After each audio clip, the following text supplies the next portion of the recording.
ইসলামে মানুষের জীবনের মূল্য কতটুকু, কেউ অন্যায়ভাবে হত্যা করলে তার কী ধরনের শাস্তির কথা বলা হয়েছে। ইসলামে মানুষের জীবনের মূল্য যে কোনো বিষয়ের চাইতে সবচেয়ে বেশি।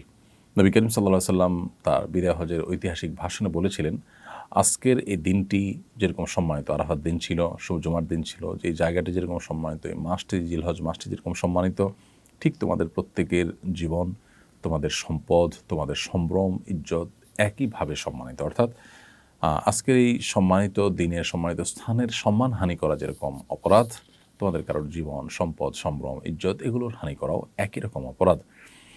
অতএব একজন মানুষের জীবনহানি করা এটা এত বড় অপরাধ যে কোরআনে কারিমে আল্লাহ রাব্বুল আলামিন বলেছেন, ফামান আহইয়াহা ফাকান্নামা আহইয়ান নাসা জামিআ, যে ব্যক্তি কোনো মানুষের জীবন রক্ষা করলো সে ব্যক্তি যেন গোটা বিশ্ব মানবতাকে রক্ষা করলো। আর যে ব্যক্তি কোনো একজন মানুষকে হত্যা করলো সে ব্যক্তি যেন গোটা বিশ্ব মানবতাকে হত্যা করলো। এটা এত বড় অপরাধ, এত জঘন্য অপরাধ যে একজনকে বাঁচানো মানে গোটা বিশ্ব মানবতাকে বাঁচানো, আরেকজনকে শেষ করা মানে গোটা বিশ্ব মানবতাকেই শেষ করা। তো এই জন্য একজন মুসলমান এই ধরনের পাপাচারের ব্যাপারে সর্বোচ্চ সতর্ক থাকবেন যে তার দ্বারা যেন কোনো মানুষ হত্যা না হয়।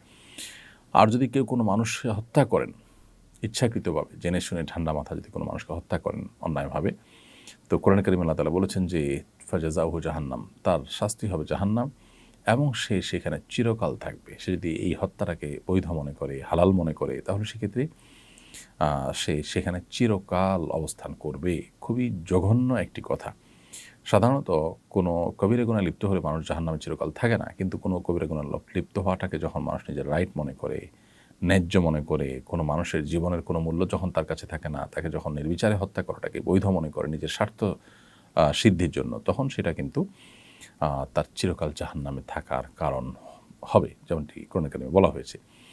তো এই জন্য মানুষ হত্যা করার মতো ভয়াবহ অপরাধ আরেকটি নেই। নবী করিম সাল্লাল্লাহু আলাইহি সাল্লাম যত কবিরা গুনাহ উল্লেখ করেছেন, মহাপাপের তালিকা উল্লেখ করেছেন, সিরিয়াল উল্লেখ করেছেন, তার মধ্যে সর্বাগ্রে রেখেছেন আল্লাহর প্রতি শিরক করার পরই এই মানুষের হত্যা করা বা মানুষের জীবনহানি করা।